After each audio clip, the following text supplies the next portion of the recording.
Bien, ya estamos por aquí. Don Arturo Rodríguez, ¿cómo está usted? Lo veo ahí viendo hacia abajo que parece que está dormido, pero está usted muy despierto, lo sabemos, Arturo, viendo el celular. ¿Cómo estás, Arturo? Bien, bien, muchas gracias, Julio. Muy buenas tardes, Temoris, Arnoldo, como siempre. Hola. Gracias, Arturo. Arnoldo Cuellar, ¿cómo estás? Buenas tardes. Muy bien, Julio, muchas gracias. Saludos, Arturo, bienvenido. Y Temoris, pues éxito y suerte en tu próxima aventura periodística, pero qué bueno que te tenemos aquí todavía. Así es, Temoris. Temoris, bienvenido, buenas tardes. Ya anda, querido. Hola, buenas tardes. Estoy muy contento. Estoy muy contento de tener la clase completa antes de que me desafane un poquitito, pero a ver si no me paso del porcentaje de faltas, Julio, y pierdo derecho a examen. No, eso lo arreglamos como sea, ¿verdad, Arnoldo? Si no ha ocurrido con Arturo, creo que no estás en ese riesgo. Arturo, defiéndete, por favor, Arturo. ¿Qué le decimos? Luego metiendo ahí es como es como el alumno, ¿no? Fue el profe, no ha venido. Llegando y haciendo lumbre para que no haya, copiando. Sí. Ahora sí que a ver, acusa a Temoris, di que está copiando. Yo ni estoy diciendo nada y ya. No, bueno. Arnoldo Cuellar, empieza por favor con el desorden en esta mesa, que ya es tiempo. ¿Por dónde le entramos?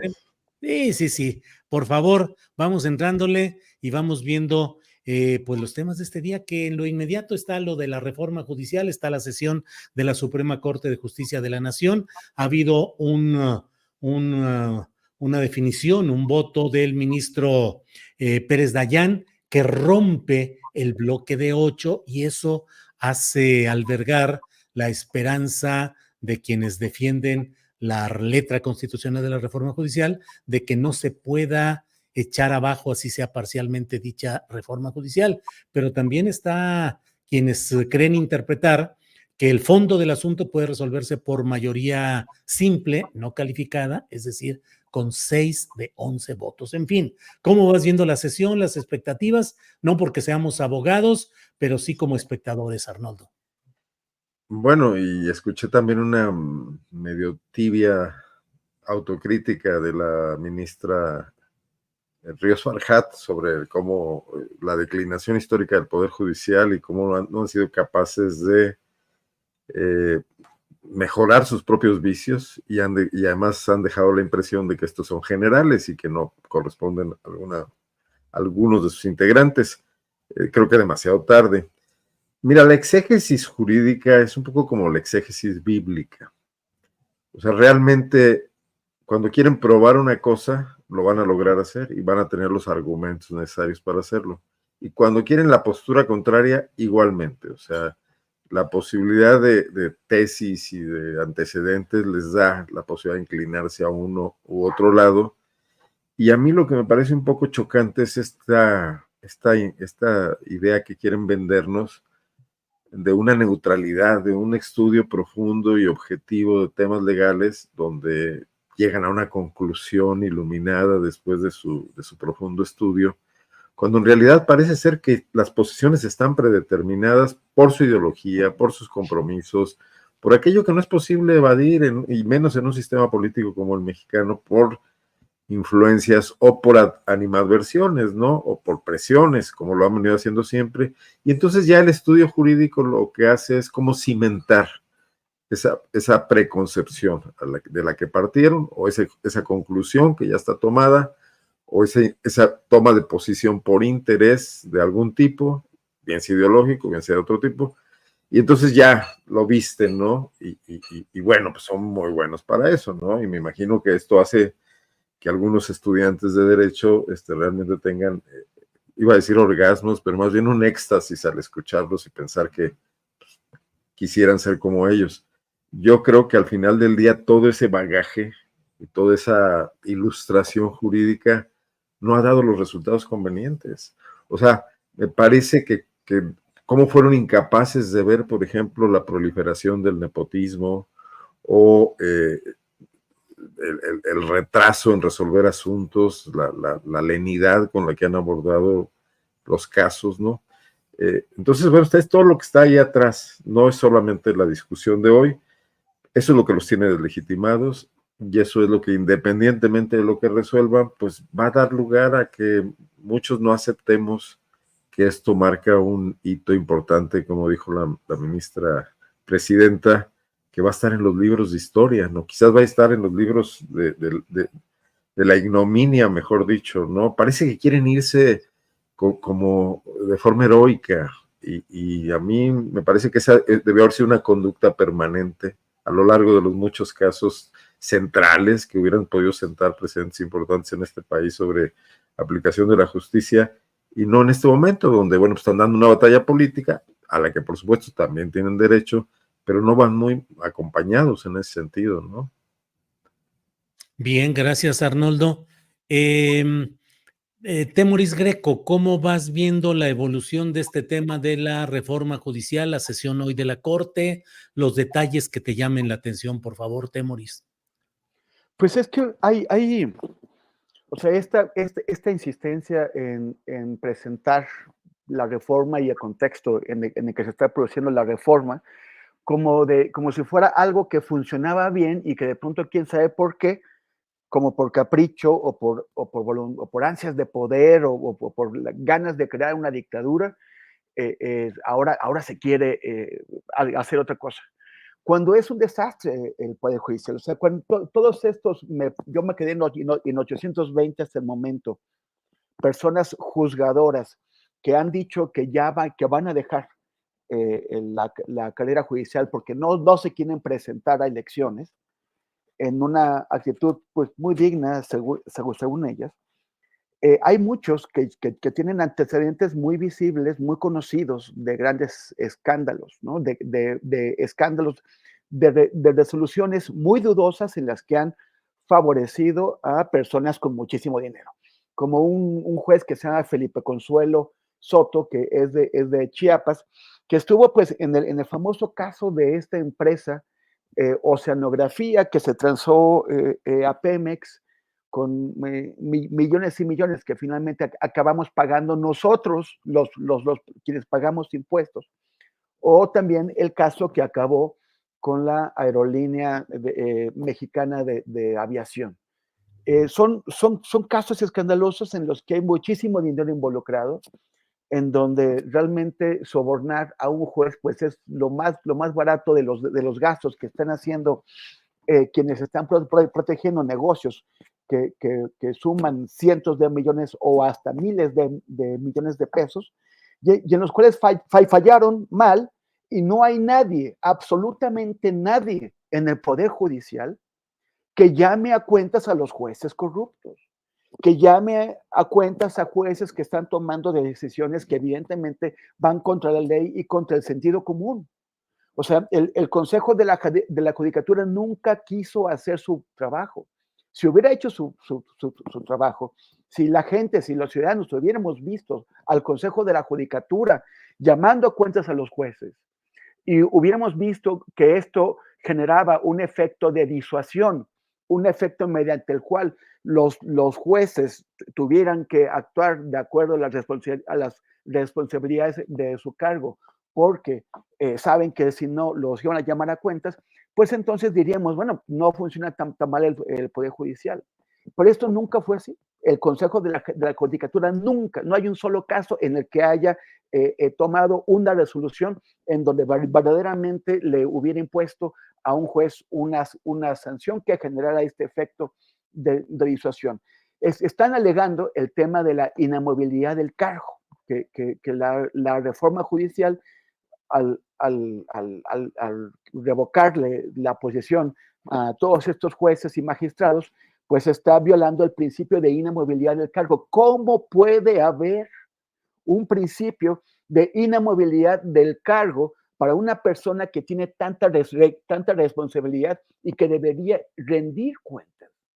O sea, ¿cómo puede alguien decir, haga lo que haga, tome la resolución que tome, imponga la sentencia que dé, nadie me va a llamar a cuentas, tengo segura la chamba?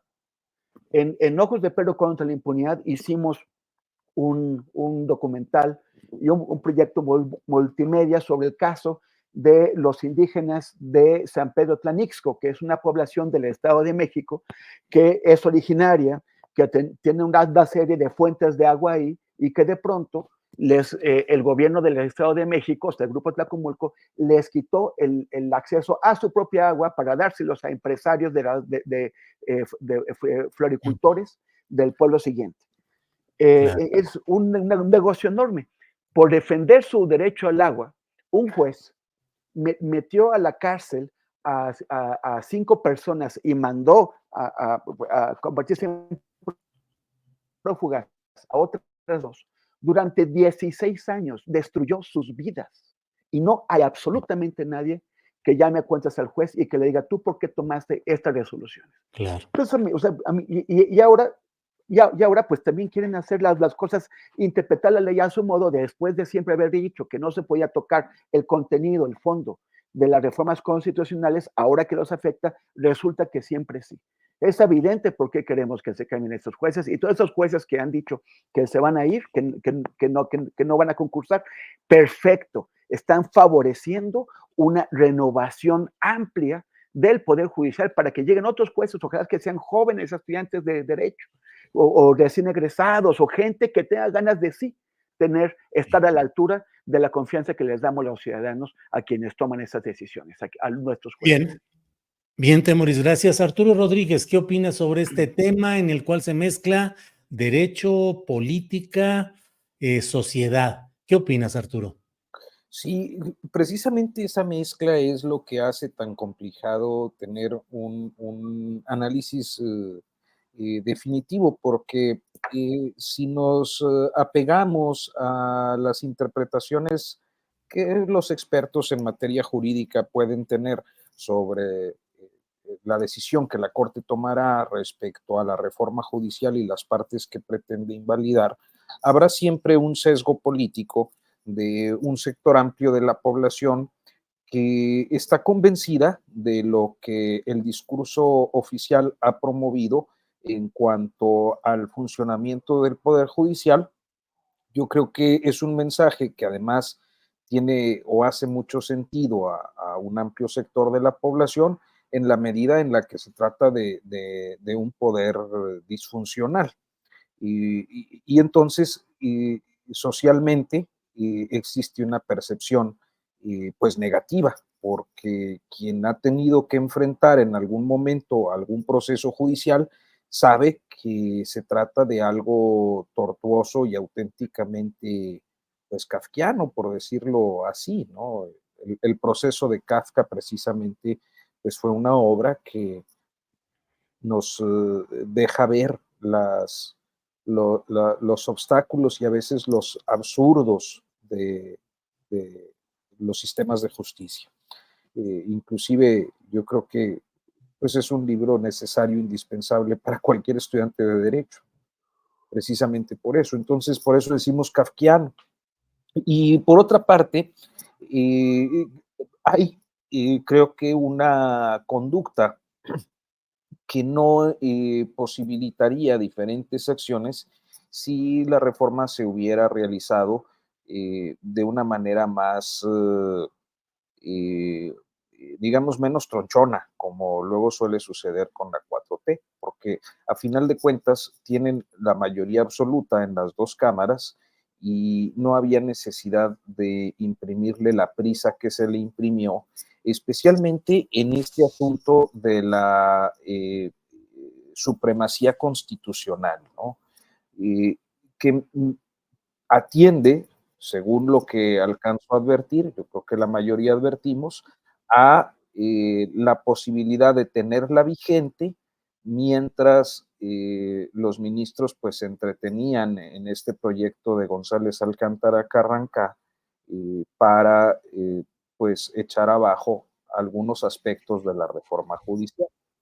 Entonces es un tema álgido, como pocas veces creo que la división de poderes se ha colocado sobre la mesa y a final de cuentas me parece que independientemente de la decisión que la Suprema Corte tome el día de hoy, estamos viendo la derrota política de los protagonistas del Poder Judicial. Yo dudo mucho que haya ni siquiera un mínimo resquicio para que salgan, como decía Arnoldo, de una manera heroica en el contexto actual, entre otras razones porque son muy malos para la discusión pública. Los jueces, los magistrados, los ministros han sido históricamente muy discretos en su actuación. Por una parte, creo que por la naturaleza de su función, y por otra, creo que también por una condición de secrecía política que pues hace muy difícil que sepan o puedan entrar al debate público, y cuando entran, pues entran mal o entran de una manera pues precaria, deficiente, quizás hasta políticamente inmadura. Entonces, creo que el tema de la constitucionalidad pues nos coloca frente a la posibilidad de que surjan algunos procesos nuevos y que mantengan este asunto en el debate durante mucho tiempo más allá de lo que pensemos del contenido de la reforma, y creo que hay una derrota política innegable para quienes defienden el sistema judicial que conocíamos y la estructura que actualmente es ocupada pues por un grupo de ministros que no coinciden mayoritariamente con el planteamiento que pues forma parte de esto que dieron en llamar el Plan C. Pero insisto, en la parte política y social, pues hay una derrota evidente. Bien, Arturo. Arnoldo Cuellar, el proceso de cambio en el Poder Judicial, pues es sumamente trascendente. ¿Consideras que se está encaminando todo, ahora sí, a un cambio de régimen en el cual cambie la forma de funcionar de una de sus instituciones centrales, que es el Poder Judicial? Cambia la constitución de mayorías en el Congreso Federal, es decir, en el Poder Legislativo. En fin, ¿percibes que hay un aire de cambio profundo en algunos ámbitos, o seguimos todavía entrampados en las redefiniciones, Arnoldo? No, bueno, creo que hay un ánimo de cambio en lo que es las estructuras del Estado, ¿no? Eso no quiere decir que este cambio haya trascendido todavía a beneficiar o a cambiar las condiciones en las que nos hemos desarrollado como país. Malamente, por cierto, con una gran desigualdad y con una violencia extrema, producto también de lo mismo, y con algunos de los millonarios más cuantiosos, con las fortunas más cuantiosas del mundo, y una población muy empobrecida y una distribución pésima de los recursos con los que cuenta este país. Pero bueno, así son los cambios en las élites burocráticas, a menudo como tienen una resonancia particular, y los medios de comunicación nos dedicamos más a revisar eso que a revisar lo que hace la gente de a pie y cómo padece las consecuencias. Pues aquí estamos metidos todos en el tema de la denominada crisis constitucional, que al final del día no es tan relevante, ¿no? No impacta en la vida de los ciudadanos, aunque muchos quieran hacerlo ver que sí, porque además ese constitucionalismo que hoy tanto se defiende, pues no ha funcionado de la mejor manera y tampoco ha venido a resolver problemas de estas mismas gentes, ¿no? Si nos mantenemos en la tesis de la transición, y hay los defensores y los beneficiarios de la transición, esos grupos de la denominada sociedad civil que lograron acomodarse muy bien, la mayor parte de ellos en la Ciudad de México, porque por cierto no se reparte tampoco mucho ese pastel a las provincias, pues seguimos en la transición, no tendrían por qué escandalizarse. Ahora dio un giro, pero tampoco es definitivo, nadie está estableciendo situaciones permanentes, o sea, nada garantiza que esto cambie rápidamente, que el propio Morena, que no es ninguna entidad monolítica, ni es el Partido Comunista Chino, ni mucho menos, se divide incluso más adelante y que en los estados ese monolitismo tampoco signifique nada, ¿no? Que una inercia política que vino de un movimiento también muy localizado haya permeado en todos los estados del país, no significa que las cosas estén cambiando ya de ninguna manera. Entonces, creo que no habría que espantarnos. Creo que sí nos metimos en una cuestión, digamos, por emplear este concepto de moda desde hace algunos años, más líquida, ¿no? Donde hay cambios bastante rápidos en cuestiones que estaban muy estancadas o muy predefinidas por una especie de costumbre. Y que, por ejemplo, aquí habría que señalar que el PAN fue incapaz de modificar en 12 años que tuvo el poder y que se adscribió rápidamente a las formas y usos del priismo, ¿no? Como una mala copia, porque no logró gobernar los mismos mecanismos con los que el priismo tenía cierta eficacia política y por eso pierden la presidencia. Pero también en este momento que vivimos en la cuarta transformación, como la bautizó el presidente, y que se convierte en un eufemismo, porque realmente hay cosas que no se han transformado en absoluto, el expresidente López Obrador, hay cuestiones preocupantes, y ahí está una de ellas que a mí me parece fundamental, que es la permanencia, es así pétrea, como ahora se utiliza para hablar de algunas cuestiones constitucionales en otras tradiciones políticas, del ejército mexicano, ¿no? Que por ahí sí no pasan transformaciones y todo lo contrario, ¿no? Parece más fuerte que nunca, como también lo estuvo con el foxismo y con el calderonismo. Entonces, no soy tan optimista de que las cosas estén cambiando, bueno, optimista sería pensar que están cambiando para bien y pesimista en la tragedia en la que están muchos pensando que se está acabando el país, ni lo uno ni lo otro, ¿no? Creo que quedan muchísimos pendientes. Creo que a mí me gusta el recambio generacional que significa generacional y de género que significa Claudia Sheinbaum. Creo que hay una clase política también que se está viendo formarse más en este momento en Morena que en la oposición, la oposición está muy avejentada y no se ven cuadros nuevos, pero que esto en pocos años veremos otros cambios. Además, no nos olvidemos de la influencia de las circunstancias fuera de México, de la globalización y lo que está pasando en el país. Hoy mismo lo que pasa en Estados Unidos, pero lo que está pasando en otras partes también. Temoris ya nos traerá noticias de lo que ocurre en Oriente Medio, que también tendrá repercusiones en muchas circunstancias. Acá lo que sí permanece como un enorme peso muerto de este iceberg son los rezagos del país. Y ahí es donde yo veo que no hay transformación que esté trabajando de fondo en eso. Sí, algo pasó con Andrés Manuel López Obrador, desde luego, bueno, eso discutiremos en otro momento, pero que no se le pegó de fondo a ese tema de la desigualdad y que los ricos siguen ganando dinero a pasto en México. Y está la noticia reciente de cómo a los bancos les fue otra vez súper bien este año, ¿no? Así es, Arnoldo, gracias. Antes de seguir adelante, en el chat del programa, Georgina Solís nos informaba que ella vive allá y que hubo un señalamiento de un hecho violento que implicaría una mexicanización, decían en Francia. Leo un mensaje, una nota publicada en France Press que dice: Francia se encuentra en un punto de inflexión en la lucha contra el narcotráfico, declaró el viernes su ministro del Interior, tras 2 tiroteos que dejaron varios heridos graves, apelando este ministro a evitar la mexicanización del país.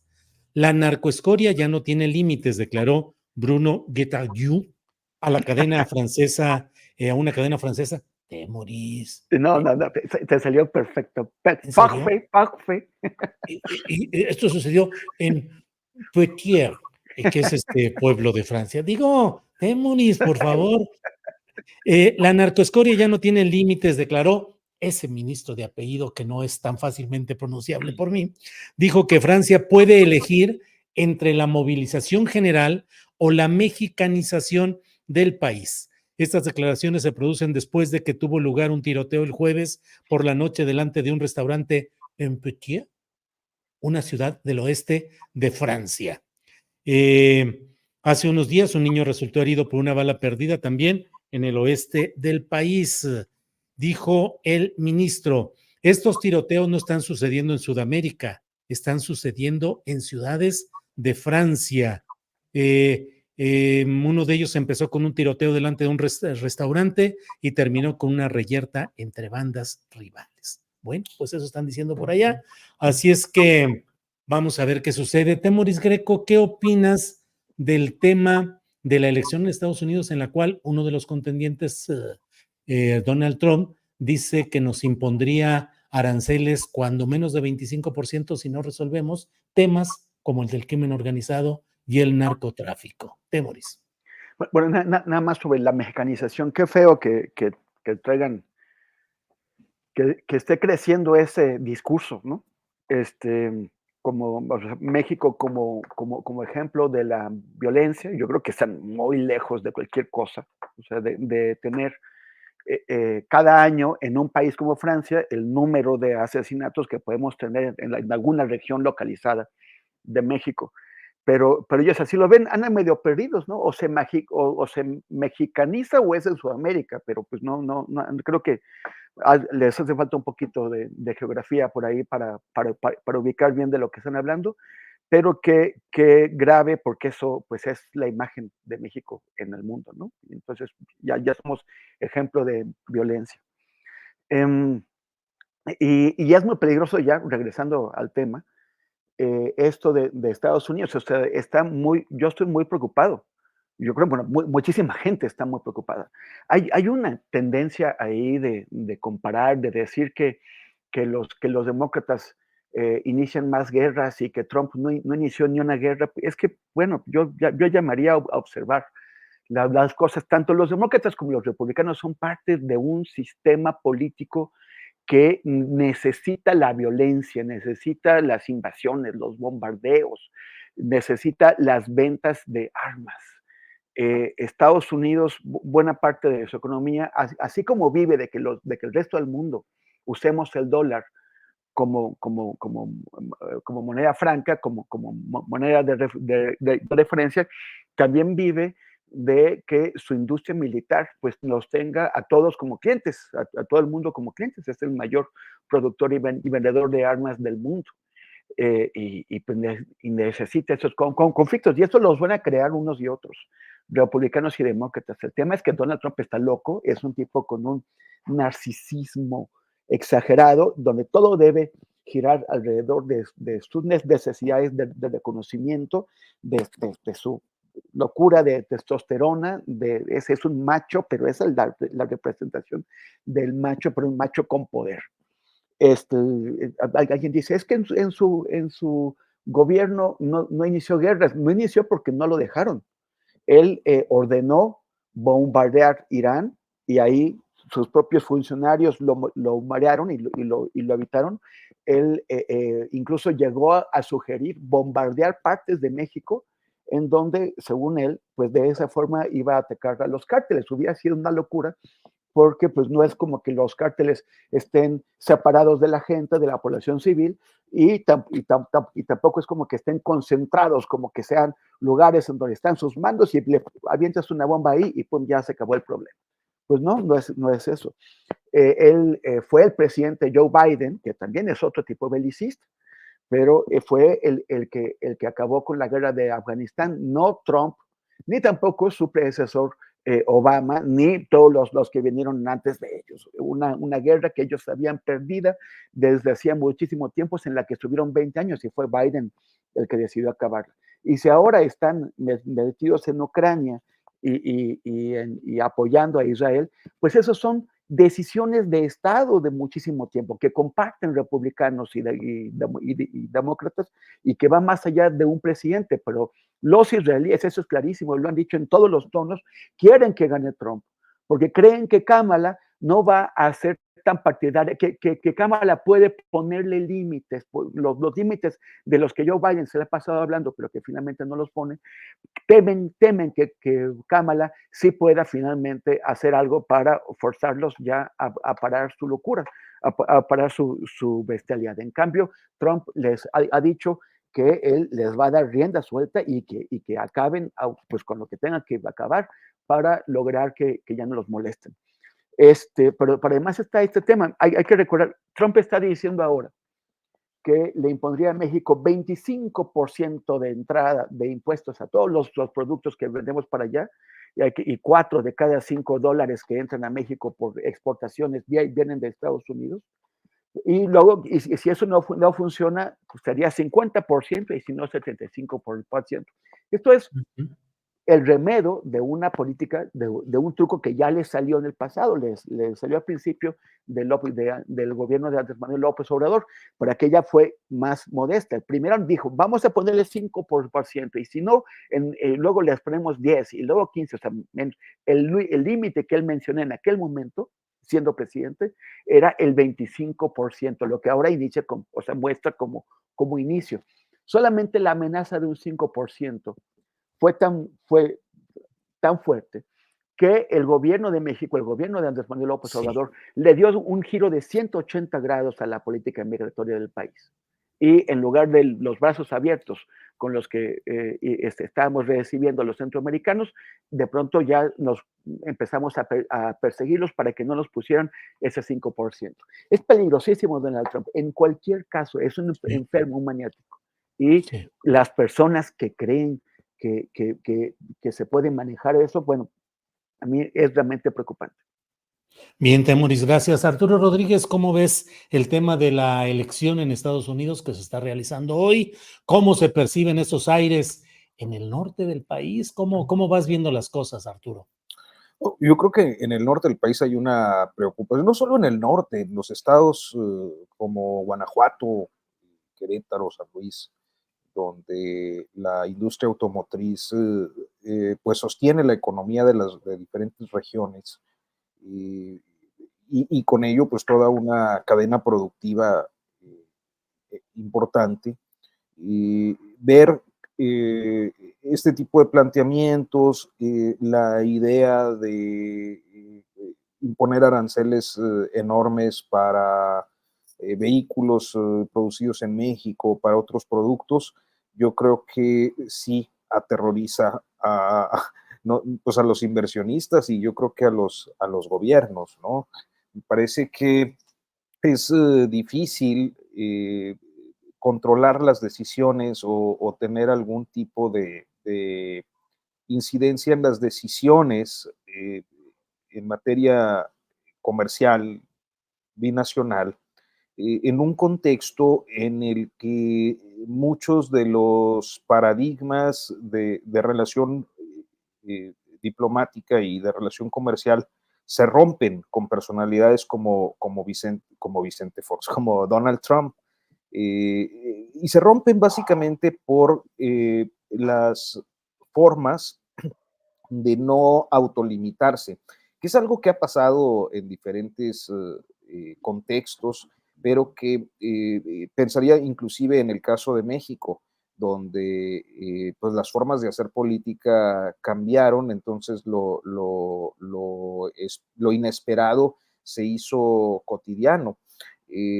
Así sucede también con esta relación, o sea, a lo mejor en otro momento, para ponerlo en términos más francos, el país podía resistirse a una medida del extranjero con, pues no sé, una política específica sobre la exportación de aguacate, y entonces se iba escalando, ¿no?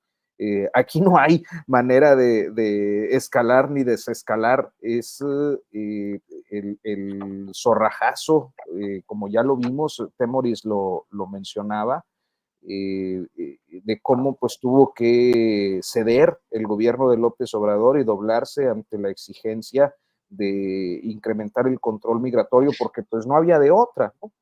Entonces, me parece que estamos ante un momento crítico, ante un momento difícil, que además no está en nuestras manos poder modificar la decisión que vayan tomando pues, los electores estadounidenses, a los que quizás más allá de lo que a nosotros les hace ruido, pues a ellos les hace simpatía el la promesa de un mejoramiento económico y de las condiciones de vida a partir de pues un regreso a economías cerradas o más cerradas que las que nos han caracterizado en el mundo en los últimos años, las últimas décadas. Perdón, me voy a conectar porque ya no traía batería y estaba... Sí, sí. Pues les hace mucho sentido, sobre todo a las clases trabajadoras, que pues también pasan penurias y tienen necesidades importantes en la Unión Americana. Creo que es un momento difícil, complicado, y si gana Donald Trump, pues seguramente lo será más en los próximos 4 años. Bueno, pues así están las cosas. Gracias, Arturo. Arnoldo Cuellar, bueno, hemos pasado revista a varios de los temas que son muy especializados, la cuestión técnica, lo jurídico, pero Ya en nos general... dijeron acá en el chat que si en las clases de periodismo dan alguna materia de derecho, que porque opinamos de todo con gran descaro. Con gran osadía e irresponsabilidad. Pero, ¿qué te parece, Arnoldo, cómo vas viendo la situación política en general del país, más allá de la reforma judicial y la Suprema Corte de Justicia? Acaba de cumplirse el primer mes de gobierno de la presidenta Sheinbaum, demasiado temprano para tratar de hacer una valoración bien fundamentada, pero algunos puntos creo que ya van apuntándose en todo esto. ¿Cómo vas viendo esta parte de la política nacional, Arnoldo? Vaya pregunta, Julio. Pero déjame regresarme un poquito. No, dale. El tema Trump, sobre todo porque Arturo guanajuatizó un poco el comentario diciendo que aquí nos iba a afectar mucho. Bueno, yo creo que las empresas que serían afectadas por un incremento de aranceles son empresas en su mayor parte norteamericanas, que se han trasladado a México por la mano de obra barata, por las facilidades, por ejemplo, para no cumplir normas ambientales, para contaminar alegremente y para poder vender sus bienes allá todavía con una mayor utilidad. Entonces, yo soy de los que piensan que este es un discurso electoral que tendría que matizarse muchísimo y que ni Trump podría cumplir con todas sus amenazas, ni Kamala Harris significaría una gran ventaja, ¿no? Durante la administración Biden ocurrió una cuestión interesante, que es esta preocupación de los demócratas por las cuestiones laborales, sobre todo por la influencia que tienen los sindicatos norteamericanos en el Partido Demócrata, y se produjeron estas recomendaciones que son obligatorias para que se interviniese con un mecanismo del Tratado de México, Estados Unidos, Canadá, en cuestiones sindicales en México. O sea, gracias a eso se logró, por ejemplo, erradicar, es una palabra muy fuerte, a lo mejor regresa, pero a la CTM en General Motors de Silao y en otras partes también, que es todavía una cabeza de playa muy pequeña para un sindicalismo pues un poco novedoso, si no independiente, porque también tiene sus vinculaciones, pero por lo menos contra los viejos dinosaurios etemistas, ¿no? Esto podría seguir ocurriendo con una administración de Kamala, pero probablemente no con Trump. Esos son los efectos que podría prever, pero no veo grandes catástrofes porque el establecimiento norteamericano requiere que siga el flujo como está de las cuestiones. Bueno, otra cosa es desligar el tema narcotráfico del tema migración, que a Trump sí le funciona muy bien. O sea, los migrantes son parte del esquema del tráfico de drogas, cosa que no es cierto absolutamente, pero a la hora que lo mezclas y haces una combinación muy, muy complicada y no ayuda, por ejemplo, bueno, pues las posiciones mexicanas de Andrés Manuel López Obrador y ahora de Claudia, de seguir enojados por el secuestro del Mayo Zambada, ¿no? Cuando más bien debería haber ahí sí una coordinación y México pelear mucho por participar en ese tema de un enfoque multilateral al combate al tráfico de drogas, ¿no? Y no esta parte donde el nacionalismo pues no funciona muy bien, porque además no puedes enfrentar un fenómeno transnacional con lógicas nacionalistas. Bueno, una vez dicho eso, paso a lo segundo, donde tengo muy poco que decir, porque bueno, lo primero que veo es, en términos políticos, a Claudia Sheinbaum pues con una gran tranquilidad. Sus problemas no provienen de la política nacional. Para empezar, tú ya lo comentaste hace rato, porque no hay oposición. Aquí acabamos de ver, por ejemplo, que ayer la gobernadora de Guanajuato, Olivia García, presentó su plan de seguridad. Ajá. Y el plan de seguridad es una copia del plan de seguridad de García Harfuch, y es más, se fundamenta muchísimo en la coordinación con la federación, y además llenaron a los mandos de seguridad pública de Guanajuato de policías federales, ¿no? Compañeros todos de García Harfuch. Sí. Entonces ahí dices, bueno, pues no, están pidiendo ayuda desesperadamente y ofreciendo además espacios políticos para que, no sé si esté pasando en otros estados del país, no sé, en Chihuahua, donde hay oposición, Aguascalientes, pero además hemos visto a la gobernadora de Aguascalientes muy cerca también de la 4T. Entonces creo que en ese sentido va pues surfeando muy a gusto sobre la situación política del país. ¿De dónde provienen los pequeños problemas? Pues de lo que ya dijimos, ¿no? De la corte, de este entramado de intereses en torno a ella, que se ha convertido como en la última trinchera, ¿no? De un grupo de críticos profundos del López Obradorismo, de lo que está pasando y de la pérdida de privilegios sobre todo, ¿no? Y el gran tema yo creo que es el tema de la seguridad. Claro. Que ahí sí, pues con todo y el plan de aquí y el plan de allá, los resultados no se han visto y es demasiado pronto también para pedírselos, ¿no? Sí. Bien. Arnoldo, gracias. Les recuerdo que a las 3 de la tarde va a estar el abogado Federico Anaya para que nos platique a detalle lo que ha estado viendo respecto a de escucharlo, la Corte de Justicia de la Nación. 3 de la tarde estaremos con Federico Anaya para que nos vaya detallando lo que su ojo especializado jurídicamente nos vaya a ir comentando. Temoris Greco, Temoris, ¿qué onda con España? ¿Qué onda con lo sucedido con la pareja real, Leticia y Felipe, en la visita a una comunidad de Valencia, dolida, enojada por el abandono de las autoridades del Estado español, tanto el reino, los reyes, como el presidente de la Nación, Pedro Sánchez, del PSOE, y el presidente autonómico de la Generalidad Valenciana, Carlos Mazón, del Partido Popular? Temoris. Oye, bueno, antes es que hay un usuario que suele acompañarnos por aquí, que ya rápido entro, rápido entro, pero se caracteriza por las fake news. Entonces, por dejar de desinformación. Ahora dijo 2 mentiras. Una es que fue Donald Trump quien retiró las tropas de Estados Unidos de Afganistán. No fue Donald Trump, fue Joe Biden. Y también dijo que Donald Trump retiró las tropas de Estados Unidos de Irak, y no las retiró ni Trump, ni Biden, ni nadie. Las tropas de Estados Unidos están en Irak. No le crean a esa persona. Bueno, ahora sobre el tema de España. Primero, qué desastre, qué tragedia, qué duro, la desesperación de la gente, qué violencia del agua. Esta ultraderecha, que es la misma ultraderecha que dice que no existe el cambio climático, que no tenemos por qué tomar ninguna medida para controlar nuestras emisiones de gases de efecto invernadero, porque la actividad humana no tiene nada que ver con lo que está pasando, que esto es normal.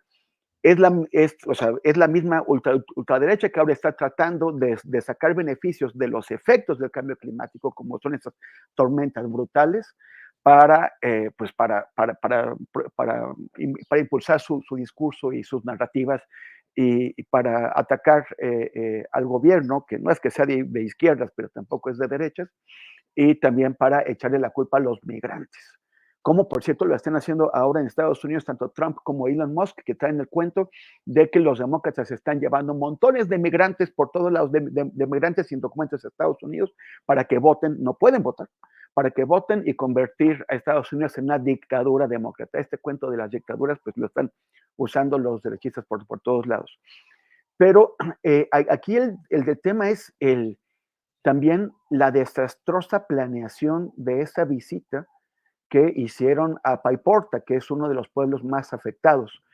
Según la prensa española, la zarzuela, que es el palacio, o sea, que es la casa real, los reyes insistieron que querían ir a Paiporta, les dijeron que no era buena idea.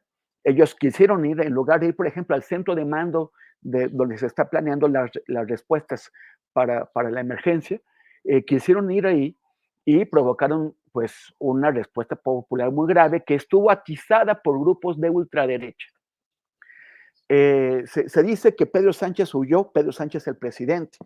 En realidad, los reportes de la prensa es que su equipo de seguridad que toma de decisiones, o sea, pues su única preocupación no es la política, es la seguridad del presidente, dijo, saquémoslo de aquí, sí o sí, o sea, ya no le preguntaron. Pero además, los reyes, la cara de Felipe, de Borbón, la persona que lleva el título de rey, pues yo creo que por primera ocasión se había enfrentado al descontento de sus súbditos y los había visto pues realmente enojados. Qué bueno que se haya dado un baño de pueblo, pero ¿bajo qué condiciones? O sea, ¿quién planeó esa visita? Porque era evidente que no había las condiciones para sacar, o sea, para que pudieran entrar, enfrentar ese descontento, se fueron realmente a molestar. O sea, organizar una visita así interrumpe las necesarias labores de rescate que son urgentes. Pero luego tampoco tenían con qué proteger a esos personajes de la ira de la gente. Y finalmente, pues parece que la cosa está en Mazón, que es el presidente de la Generalidad Valenciana, que es uno del PP, que es el que precisamente por las cuestiones de la autonomía, él tiene a su cargo la respuesta ante la emergencia que no ha sido eficaz. Pero bueno, lo que se ha hecho es un estira y afloja en donde la derecha, en lugar de asumir la responsabilidad de su presidente, de Mazón, ante eso, se le quieren aventar a Pedro Sánchez y al mismo tiempo involucran a los reyes. Se ha hecho una pelotera terrible política, cuando lo que tendría que primar es la atención urgente, inmediata a las víctimas. Ahora, ese tipo de cosas van a seguir pasando cada vez más.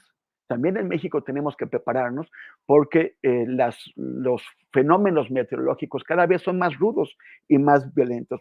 En Acapulco la están pagando y vamos a ver cómo también se pone en el resto del país. Esto apenas está empezando. Bien, muy bien, gracias. Arturo Rodríguez, vamos entrando ya en la parte final del programa. El tema que desees abordar, por favor, una especie de postrecito extendido, por favor, Arturo. No, yo también quiero hablar de España, oye, pues, ¿por qué no? Bueno, échale, pues si echa, tío, echa. Échale el que quieras con sevillanas.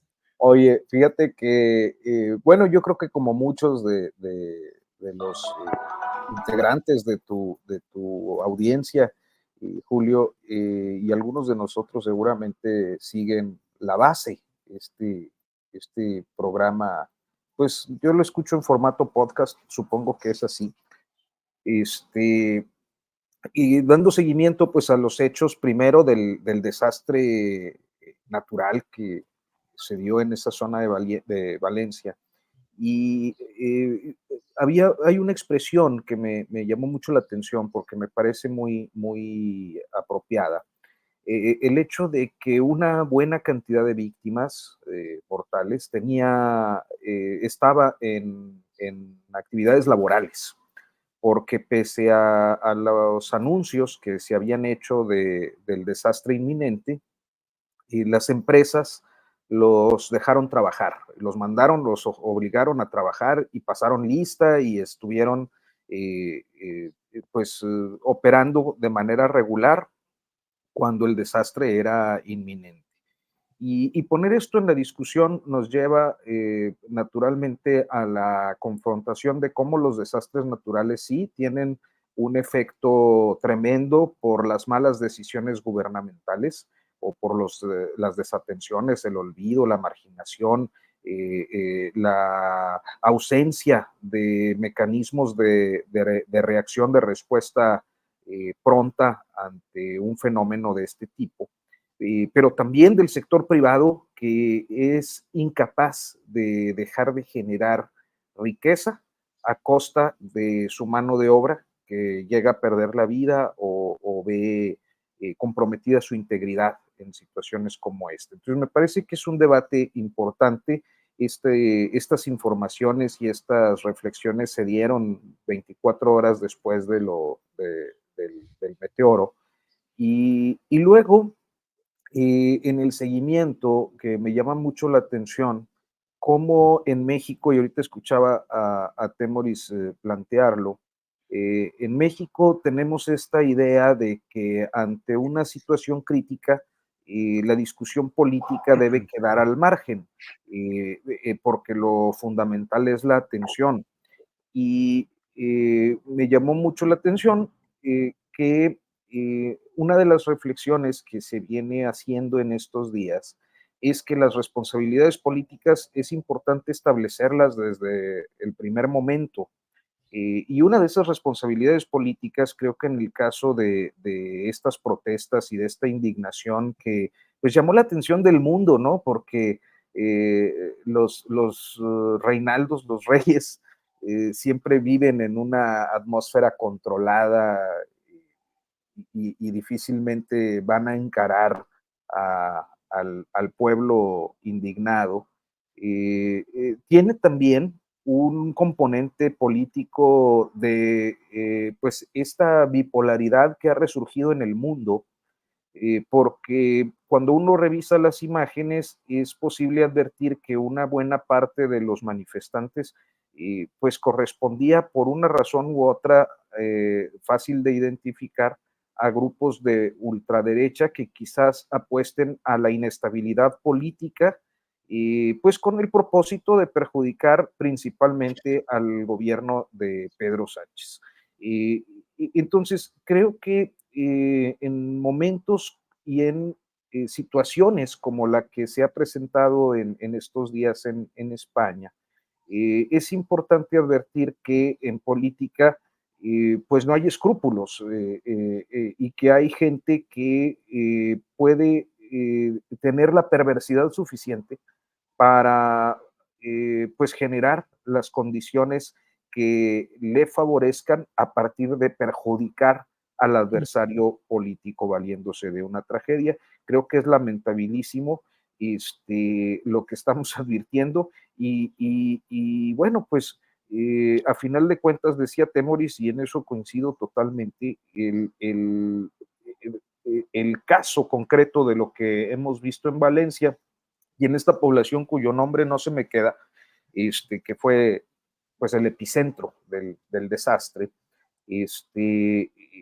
me parece que podemos encontrar experiencias que se pueden reproducir en diferentes momentos, contextos, circunstancias, en México y en otros lugares del mundo que viven precisamente pues esta polarización política, o mejor dicho, bipolaridad política, que pues también en México caracteriza el discurso público. Muy bien, Arturo, gracias. Arnoldo Cuellar, ahora sí, por favor, postrecito de 1 minuto cada cual, por favor. Bueno, pues he visto muchas críticas en estos días a la oposición. Hasta López Dóriga se enojó con Marco Cortés porque se fue a España y no defendía aquí la reforma judicial y otras cuestiones. Pero yo también creo que parte de esta situación de un poco de una especie de estancamiento que estamos viviendo tiene que ver con eso, con el hecho de que no hay un debate político de altura. Por ejemplo, vemos a Alito Moreno gritoneándose con Noroña, ¿no? Es el presidente de un partido político nacional, digamos, se lo embolsó, se lo robó, pero si ese es su nivel, pues ¿en qué momento va a establecer una interlocución con el gobierno federal o incluso con los otros poderes, ¿no? Con la Corte, por ejemplo, para apoyarla? Pero me parece que es una situación que no debe persistir mucho tiempo. El PAN está eligiendo a una nueva dirigencia, está cuestionada la elección, no descartemos sorpresas ahí, como se puedan dar las cosas. Finalmente se obligó a abrirla y que saliera nada más de su consejo. Está muy controlado el tema de los votos panistas en los estados, sobre todo donde hay gobiernos, que es donde más se van gobiernos panistas, donde quizás se presente la mayor votación, y es muy pues predecible que gane Jorge Romero, pero yo creo que Adriana Dávila, esta panista de Tlaxcala, ha logrado ha hecho un buen discurso y ha logrado que algunos panistas se muevan en un cierto sentido autocrítico cuando el partido está totalmente desguanzado, cuando están convertidos en un PRI chiquito. Bueno, el PRI es ya más chiquito, y en cambio vemos a Luisa María Alcalde recorriendo el país, estuvo aquí en Guanajuato hace no mucho, se enfrentó, ya lo comentamos, a una serie de críticas fuertes entre las corrientes, a Ricardo Sheffield sobre todo, pero se nota un poco más de movimiento, pero en general creo que si no se reactiva el debate público, de los partidos políticos asuman esto que hoy los ministros de la Corte estuvieron defendiendo para tratar de darle validez a los amparos o a los recursos, ¿no? De que los partidos son representantes de la democracia y del interés nacional y son baluartes, etcétera, pues es lo que no se está viendo en la realidad, ¿no?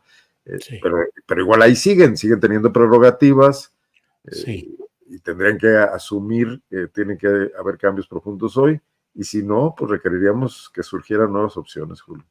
Bien, gracias, Arnoldo. Temoris Greco, postrecito de despedida. Obsérvese que guanajuaticé muy poco, ¿eh? ¿Perdón? Obsérvese que guanajuaticé muy poco. Híjole. Tus bases sociales en Guanajuato te van a reclamar, Arnoldo. Ya no vas a poder ser gobernador. Temoris, adelante, por favor. Oye, bueno, pues nada, sí, voy a estar nada más compartir con nuestra audiencia que voy a estar 3 semanas fuera. El próximo martes es la entrega del Premio Nacional de Periodismo a la misma hora que nuestro programa, entonces no voy a poder estar. Y luego estaré en Líbano. Yo invito a seguir, voy a estar en mis redes sociales comentando qué es lo que pasa. Ya me pondré de acuerdo con Julio a ver si podemos organizar alguna conversación o algo para contarles en directo qué es lo que está pasando allá. Pero pues ya nos vamos a ver qué es lo que pasa con la invasión y ya después espero el martes 3 de diciembre estar aquí. Entonces recuerden que en mundoabierto.info vamos a estar publicando sobre lo que ocurre allá y en mis redes, todas @temoris, estaré también contando qué onda. Y también acuérdense que, bueno, vamos al Líbano, pero la intención desde hace tiempo pues es lograr entrar en Gaza, donde el ejército israelí no permite el acceso a la prensa internacional. Sí, hemos estado esperando a ver si se abre alguna oportunidad. No es imposible. Los únicos países que han entrado han sido con el ejército israelí y que los han llevado a ver lo que los militares quieren, para que cuenten lo que los militares quieren. Entonces no es esa la idea, obviamente, y además ya esos tours ya no los están haciendo. Pero entonces vamos ahora al Líbano. De la población del Líbano son 6 millones de personas. Sí. Hay entre 1.300.000 y 1.500.000, o sea, 1 de cada 4 libaneses que ha tenido que dejar sus hogares para irse a otro lado, escapando de la violencia del ejército israelí. O sea, la 1/4 parte de la población. Es gravísimo. Y en el norte de Gaza, pues prosigue el exterminio sobre el exterminio, el genocidio sobre el genocidio. Quieren limpiar absolutamente de gente todo lo que hay en el norte de Gaza, y para eso han cerrado todas las vías de acceso de agua, de combustible, y la violencia está, ya los hospitales ya prácticamente no funcionan. En el único que hay 2 médicos que quedan trabajando. Entonces es una situación mucho más grave que todo lo que hemos visto, pero los medios grandes internacionales no lo están contando, o no lo están contando con la gravedad de lo que está sucediendo. Es mucho peor que todo lo que hemos visto en un año de genocidio. Entonces nosotros intentamos también contarlo en mundoabierto.info, donde invitamos a la gente a visitarnos también. Y nos vemos en 3 semanas. Buen viaje, buena recepción del Premio Nacional de Periodismo, y estaremos atentos a lo que vayas reportando. Ya nos pondremos de acuerdo, Temoris. Muchas gracias y que tengas buen viaje y buen trabajo periodístico. Muchas gracias. Rodríguez, precauciones, por favor. ¿Perdón? Y toma precauciones, Temoris, por favor. No los tengas con el Jesús en la boca. Por supuesto. Porque Arturo, luego ya no haya uno con qué más no persignarse, hombre, nomás te ven ahí como ya no generando polémicas a la distancia ahí con gentes non gratas. Sí, no, y sigue por ahí dando lata, pero no la mencionemos. La innombrable. Muy rápidamente mencionar que fíjate que esto de los coches bomba y otras situaciones que se han dado en las últimas semanas, a mí me ha llamado la atención porque hay una proclividad de algunos dirigentes de las oposiciones, particularmente de Marco Cortés, no sé si por ahí vi algo también de Rubén Moreira, diciendo o usando, empleando este vocablo de terrorismo o narcoterrorismo, que me parece muy peligroso y que lo digo porque creo que a veces, lo digo con mucha frecuencia, el discurso político tiende a exacerbarse y a emplear con ligereza expresiones o conceptos que tienen connotaciones especiales, ¿no?